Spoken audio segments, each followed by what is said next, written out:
Ya, Assalamualaikum warahmatullahi wabarakatuh. Perkenalkan, nama saya Angga Miftahul Ula. Saya dari Prodi Pendidikan Agama Islam di semester 6 di kelas B. Ya. Yang pertama, saya akan membahas tentang hubungan pendidikan dan kemerdekaan pada masa penjajahan dan kemerdekaan. Yang pertama, pra kemerdekaan. Ya, jika dilihat dari perjalanan sejarah, pendidikan di Indonesia tidaklah pendek. Akan tetapi dari masa penjajahan Belanda dan Jepang sudah dapat terlihat bagaimana sistem pendidikan di Indonesia pada masa penjajahan. Sistem pendidikan yang dijalankan ada garis pemisah antara sekolah Eropa dan sekolah Bumi Putra, atau yang disebut yang tingkat dan prestasinya lebih rendah. Sedangkan sekolah Eropa diperuntukkan untuk anak-anak Belanda dan Eropa yang ada di Indonesia. Kemudian masa kemerdekaan. Bangsa Indonesia dapat menentukan sistem dan tujuan pendidikan. Dalam perjalanan ada perubahan mulai dari kurikulum hingga tujuan pendidikan.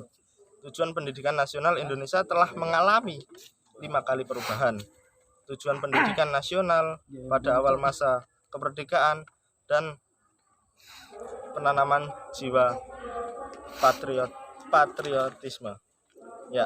Kemudian yang kedua, yakni membahas tentang keberadaan demokrasi HAM dan civil society, atau yang biasa disebut masyarakat sipil dalam pendidikan nasional.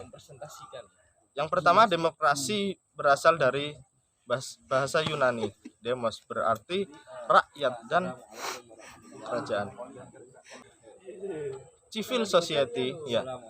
Civil society yang biasa disebut masyarakat sipil, ya, itu diartikan sebagai masyarakat madani, yaitu sebuah tatanan masyarakat yang mengedepankan toleransi. Ya, di demokrasi ini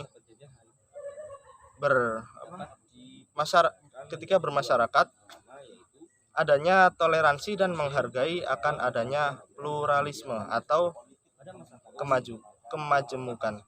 Ya. Demokrasi pendidikan, wujud dari demokrasi pendidikan adalah dengan memberikan kesempatan yang sama kepada setiap anak untuk mendapatkan pendidikan di sekolah sesuai dengan kemampuan peserta didik. Kemudian peran pendidikan dalam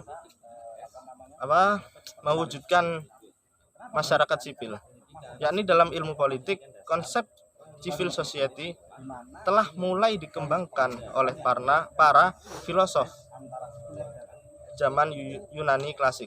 Pada dasarnya hubungan antara individu dengan masyarakat berkisar dalam suatu model atau hubungan antara penguasa yang dikuasai cara untuk mencapai tujuan itu sendiri. Ya. Kemudian yang terakhir, saya akan membahas tentang kultur good governance, yang artinya budaya pemerintahan yang baik lewat pendidikan. Kemudian apa sih yang disebut good governance itu? Ya, good governance atau yang disebut budaya pemerintahan yang baik adalah sebagai konsep tentang tatanan pemerintahan yang baik, tidak terlepas dari pendidikan, terwujud dalam kehidupan bernegara, merupakan refleksi atau kondisi masyarakat yang mendukung terlaksananya good governance. Kondisi masyarakat yang siap dan mendukung tidak terlepas pula dari budaya yang ada dalam masyarakat. Budaya masyarakat berkembang karena adanya pendidikan. Ya.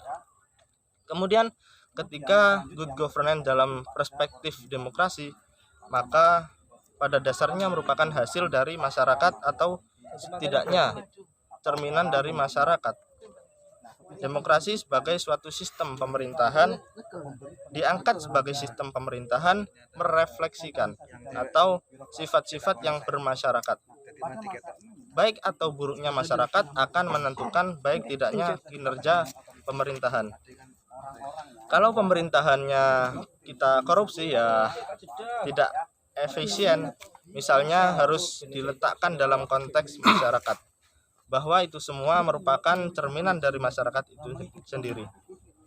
Kemudian faktor penting yang menghubungkan antara masyarakat dan pemerintahan adalah kultur politik masyarakat pada umumnya. Ya, terima kasih. Itu saja yang bisa saya sampaikan. Saya akhiri. Wassalamualaikum warahmatullahi wabarakatuh. Dan salam warahmatullahi wabarakatuh.